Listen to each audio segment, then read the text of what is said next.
안녕하세요. 6살 난 딸아이를 혼자 키우고 있는 30대 여성입니다. 한때는 저도 남부럽지 않게 사랑하는 남편과 가정을 꾸려 평범한 하루하루를 만들어가던 여자였는데 어쩌다 보니 이렇게 제 이야기를 하게 되는 날이 다 오네요. 제가 이렇게 제 이야기를 하는 이유는 사람들에게 제 전남편 욕을 해달라는 뜻도 있지만 동시에 저 같은 사람도 결국 이렇게 힘을 내서 살아가고 있다는 말씀을 드리고 싶어서예요. 그리고 이렇게 비록 익명이긴 해도 제 이야기를 한껏 토해내고 나면 그간 마음에 쌓여있던 응어리가 좀 풀어질 것 같기도 하고요. 아무튼 최대한 간결하게 적어볼 테니 이야기가 매끄럽지 않더라도 들어주시면 감사하겠습니다. 남편과 처음 만난 건 친구의 결혼식장에서였어요. 어디서부터 말해야 하나 싶은데 저는 한때 가수가 꿈이었을 만큼 노래에 열정이 있던 사람이에요.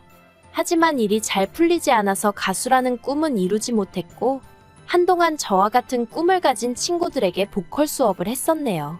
지금은 전혀 다른 분야에서 커리어를 쌓아가고 있지만요.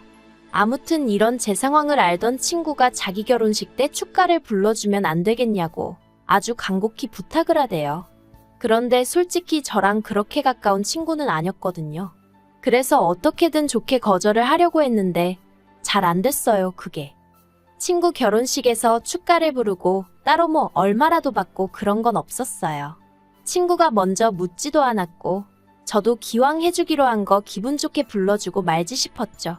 그런데 신혼여행에서 돌아온 친구가 저에게 줄 선물이 있다며 만나자고 하대요. 그리고 그렇게 나간 자리에 선물 대신 남편이 나와 있었죠. 솔직히 처음엔 좀 황당했어요.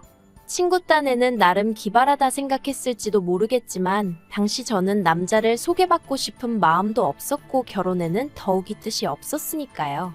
하지만 친구가 아기가 있어 만든 상황이 아닌 건 확실했으니 별달리 기분 나쁜 티는 내지 않았습니다. 그리고 말이 나와서 말이지만 그때 당시에는 남편이란 사람 자체가 싫지는 않았거든요. 어떻게든 분위기를 띄워보려고 노력하는 모습도 좋았고 제 이야기에 귀 기울이는 태도도 인상적이었달까요? 그리고 무엇보다 남편이 저를 무척이나 마음에 들어한다는 게 제 눈에 보이더라고요. 그게 좋았어요. 이후로 남편은 하루가 멀다 하고 문자에 전화를 해대며 적극적으로 다가왔고 그렇게 결국 저희는 얼마 지나지 않아 연인 사이가 되었습니다. 사귀는 동안 어느 다른 연인들처럼 약간의 투닥거림도 있었지만 비교적 원만한 관계를 유지해 나갔고요. 그러다 제 나이 30, 남편 나이 32의 부부의 영까지 맺게 되었죠. 결혼할 때 시댁에서 집을 해주셨고 저희 친정에서 혼수를 채워주셨습니다. 시댁에서 해주신 집이 브랜드 아파트는 아니었어도 비교적 신축이었던 데다가 방도 3개나 되는 30평대 아파트여서 무척 감사하게 생각했어요. 그래서 저희 친정에서도 그에 걸맞게 예단 보내고 남편 양복 맞춰주시고 명품 시계도 해주셨죠. 남편하고 반반 결혼했냐 하면 그건 아니지만 그래도 저희도 할 수 있는 만큼 최선을 다해서 성의를 보였다고 말하는 거예요. 그리고 결혼한 지 1년 만에 저는 임신을 했습니다. 시댁에서는 내심 아들이었으면 하시는 눈치였는데 전 솔직히 딸이든 아들이든 상관없다고 생각했어요. 누가 됐건 간에 건강하게만 태어나다오 그러면 세상 그 누구보다 큰 사랑으로 키우겠다는 마음뿐이었달까요. 그리고 저는 10달 꼬박 채워 그렇게 간절히 바라던 대로 건강한 남자아이를 출산했습니다. 시댁이고 친정이고 할 것 없이 양가 모두 축제 분위기였어요. 남편도 제 손을 붙잡고 눈물을 흘리며 고맙다 고생했다 수고했다. 그리고 아버님께선 축하금이라며 3천만 원을 주시기까지 하셨는데 이 이야기를 전해들은 친구들이 저더러 복받은 기집애라고 농담 반 질투 반으로 한마디씩 하기도 했었죠. 이젠 다 지나간 과거의 이야기지만 저에게도 이런 날들이 있었고 그래서 이때만 하더라도 저는 제가 세상에서 제일 행복한 여자 중 한 사람이라고 믿어 의심치 않았네요. 하지만 그 행복은 오래가지 못했습니다. 아이 돌잔치까지 일주일 정도를 남겨두고 있던 어느 날 평소처럼 남편의 퇴근을 기다리고 있었는데 전화 한 통이 걸려왔어요. 그리고 저는 별 생각 없이 그 전화를 받았죠. 그런데 건너편에서 흘러나오는 건 웬 어린아가씨의 목소리였습니다. 아주 당당하게 저희 남편 이름을 말하며 자기가 저희 남편과 사랑하고 있다는 이야기를 하대요. 단 한순간도 상상해 본 적 없던 상황이라 순간 멍해지는 게 이게 지금 무슨 소리지, 꿈인가 싶기도 하고. 그래서 그냥 전화를 끊어버렸어요. 말문이 막힌다는 게 이런 건가 싶대요. 하지만 또다시 그 번호로 전화가 걸려왔고 저는 도저히 손발이 부들거려서 전화를 받을 수가 없었죠. 그런데 그 여자도 약이 올랐던 건지 아니면 절 쓰러뜨리겠다고 작정이라도 했던 건지 연달아 문자가 왔어요. 그리고 저는 고민 끝에 그 여자가 보낸 듯한 문자를 확인했는데 거기엔 남편의 벌거벗은 사진과 함께 어떻게 만나서 그간 어떻게 관계를 맺어왔는지 일련의 스토리가 쭉 적혀 있었습니다. 저더러 남편을 놔달라는 말 같지도 않은 말도 함께요. 사실 제가 출산하고 얼마 지나지 않아 남편이 개업을 했어요. 원래 다니던 회사를 나와서 자기 이름 석자 걸고 사업을 해보고 싶다면서 말이죠. 그리고 전 그런 남편을 진심으로 응원했습니다. 저와 이제 태어난 아이를 위해 노력해주는구나, 애써주는구나 싶어 고마운 마음까지 있었죠. 그런데 개업을 하고 얼마 지나지 않아 남편의 퇴근 시간이 늦어지기 시작했고 주말에도 출근이다 출장이다 집을 비우는 날이 많아져 갔어요. 그럴 때마다 전 그저 고생하는 남편이 안쓰러웠지 바람을 피우고 있을 거라곤 상상도 못했는데 실제로 남편은 저희와 함께하는 시간만 줄어들었을 뿐 여전히 저에게는 다정한 남편이었고 아이에겐 자상한 아빠였거든요. 아무튼 그렇게 장문의 문자를 확인하고 나서 저는 처음엔 당장이라도 남편에게 따져 물으려고 했어요. 하지만 이내 괜히 남편에게 변명거리를 쥐어짜낼 시간만 주는 건 아닌가 싶어서 일단은 남편의 퇴근만을 기다렸네요. 남편이 퇴근하기를 기다리는 시간이 정말 천년 같더라고요. 그리고 어느덧 2시간쯤 지났을까 남편이 평소처럼 웃으며 현관을 들어왔는데 전 아무 인사도 하지 않고 핸드폰만 남편 얼굴에 들이밀었습니다. 그리고 이 여자 누구냐고 물으니 금세 사색이 되어서는 일 때문에 알게 된 여자라면서 그 이상 그 이하도 아니랍니다. 이 여자가 무슨 이야기를 하는 건지 자기는 모르겠다며 일 때문에 너무 힘들 때 몇 번 따로 만나서 술 한잔 한 게다라고. 저더러 이 여자 말이 아니라 자기 말을 믿어줘야 한다면서 펄쩍 뛰대요. 그리고 저도 그런 남편을 정말 믿어주고 싶었어요. 사실 저도 어디서 남편이 바람을 폈는데 어떡하죠와 같은 글을 읽으면 이걸 왜 고민하나 당장에 이혼이지라고 생각하던 사람이었는데 막상 이게 제 일이 되니까 이성적인 판단이 불가능해지대요. 그리고 제 앞에서 정말 오해라며 싹싹 빌고 있는 남편도 왠지 진실만을 말하고 있는 것처럼 느껴졌고요. 그 여자가 혼자 소설을 쓰고 있는 건 아닐까. 그 여자가 꼬셔낸 게 분명해. 어떻게든 남편이 저지른 불륜을 제 스스로 부정하고 있었어요. 그렇게 매일같이 남편은 자기가 잘못했다 빌고 저는 저대로 그런 남편이 미워서 울고 그렇게 한 달 가까운 시간을 보냈을까. 갑자기 하루는 남편이 저에게 할 이야기가 있다고 하더니 아무래도 자기가 저를 놔줘야 할 것 같답니다. 하늘이 무너지는 기분이었어요. 이혼 이야기를 꺼내도 내가 꺼내야지. 어떻게 지가 나한테? 그리고 저는 구차하게도 그 이유가 뭐냐고 물었어요. 그러자 한다는 말이 그 여자가 임신을 했답니다. 그래서 그 여자를 자기가 책임져야 할 것 같다대요.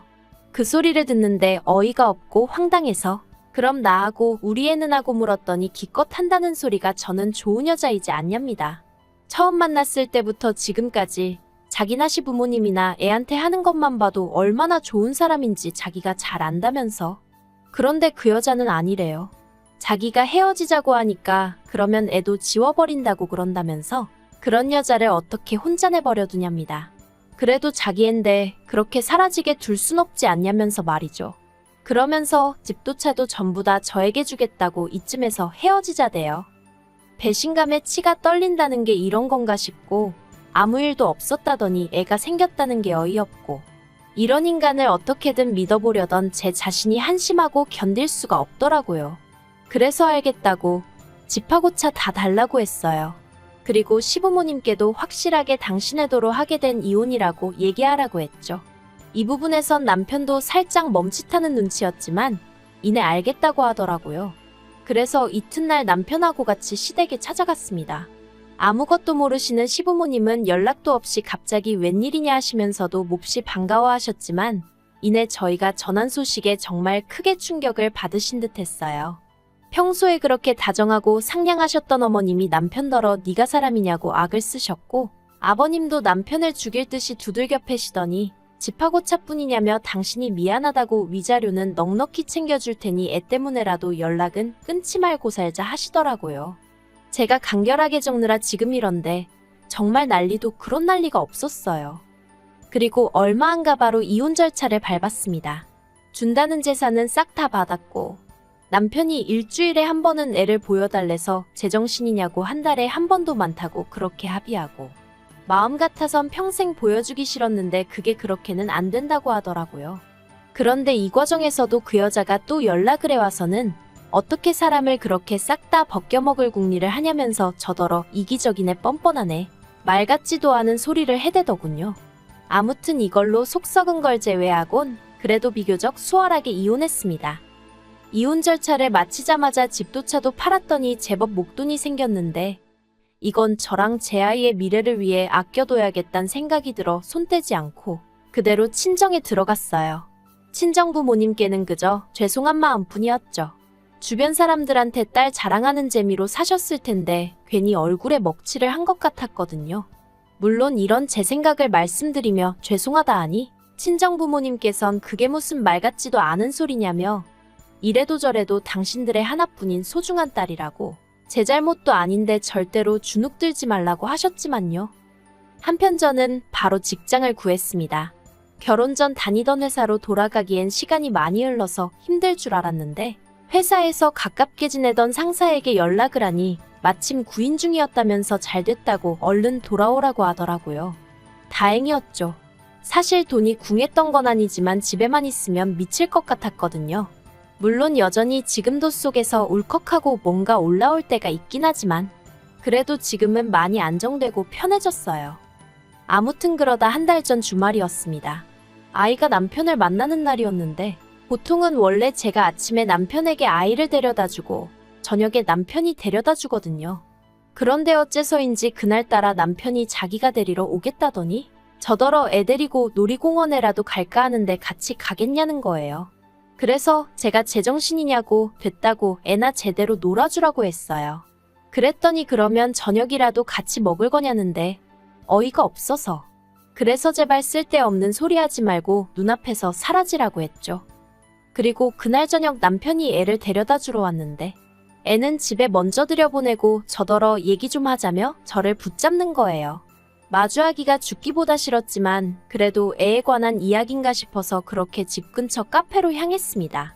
그런데 남편이 저랑 마주 앉더니 우리 처음 만났을 때 생각나냐? 그때 너 참 예뻤다. 하나마나한 쓸데없는 소리를 늘어놓는 게 아니겠어요. 그래서 제가 이딴 소리나 할 거면 가겠다니까 잠깐만 있어 보라더니 자기가 아무래도 큰 실수를 한 것 같다는 거예요. 도대체 무슨 소린가 싶어서 남편을 가만히 쳐다보니까 그 여자 애가 자기 애가 아니랍니다. 저는 처음에 뜬금없이 무슨 소리를 하는 건가 싶었죠. 그런데 남편이 깊이 숨을 한 번 들이쉬더니 얼마 전에 우연한 기회로 애 혈액형 검사를 하게 되었는데 아무리 생각해도 말이 안 되는 결과가 나와서 그 여자 몰래 유전자 검사를 했는데 자기 애가 아니라고 나왔대요.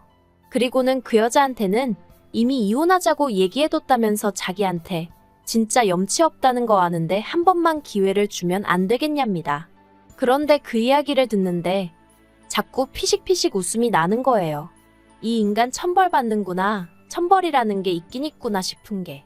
결국 제가 소리내서 깔깔 웃다가 기회 같은 소리 한다고 됐다고 했어요.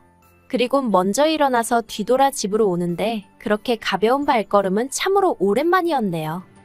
그리고 얼마 뒤 설마 했는데 그 여자한테도 연락이 왔습니다. 저더러 자기 남편한테 무슨 짓을 했길래 이혼 이야기가 나오는 거냐면서 유전자 검사도 제가 해보라고 부추긴 거냐며 저한테 화를 내더라고요. 황당해서 내가 그런 짓을 왜 하겠냐고 이런 전화하지 말라고 했네요. 불쾌하다고요. 그랬더니 기껏 한다는 소리가 제가 뒤에서 조종한 게 아니라면 제가 정말 떳떳하다면 저희 남편한테 자기랑 이혼할 때 하더라도 저한테 한 것처럼 집이랑 그런 건 좀 넘겨주게 도와주면 안 되냐입니다. 같은 여자로서 자기가 불쌍하지도 않냐면서요. 어이가 없었죠. 왜 지랑 나랑 같은 여자라고 싸잡아서 묶는 건지. 그래서 너는 남이 남자나 뺏은 상간녀고 나는 피해자라고. 그러니까 헛소리 한 번만 더 하면 그때 못한 상간녀 소송 지금이라도 해버릴 테니까 그 입 다물라고 했네요. 정말이지. 전화를 끊고 나서도 황당하고 분해서 몇 날 며칠 밤잠을 다 설쳤다니까요. 이후로 남편에게선 꾸준히 연락이 왔지만 단 한 번도 답장하지 않았어요. 이번 주에 다시 애를 보내야 하는데 솔직히 정말 안 보내고 싶은 마음이 굴뚝 같습니다. 하지만 법적으로 그렇게 하면 안 된다니까 저도 골치가 너무 아프네요. 남편에게 정말 지금 그 여자랑 이혼할 건지, 그럼 앞으로 어떻게 할 건지 하나도 묻지 않을 거예요. 그랬다간 괜히 제 가지한테 무슨 미련이라도 있는 줄 오해할까봐 무섭거든요. 그리고 솔직히 전혀 궁금하지 않기도 하고요. 그런 이야기 도란도란 나눌 정도로 얼마나 좋은 것도 아니고. 까놓고 말해서 이혼하고 완전히 남남이 되어버린 순간 아무리 애 아빠라지만 저와는 더는 상관없는 사람이니 잊고 지내려 노력했고 앞으로도 그럴 생각이에요. 아무튼 제가 나서서 어떻게 한 건 아니지만 그래도 세상이 그렇게 불공평하지만은 않다는 걸 배우네요. 앞으로도 남편이나 그 여자나 두 번 다시 행복한 순간은 맞이하지 못한 채 지옥 같은 마음으로 살았으면 좋겠단 바람뿐입니다.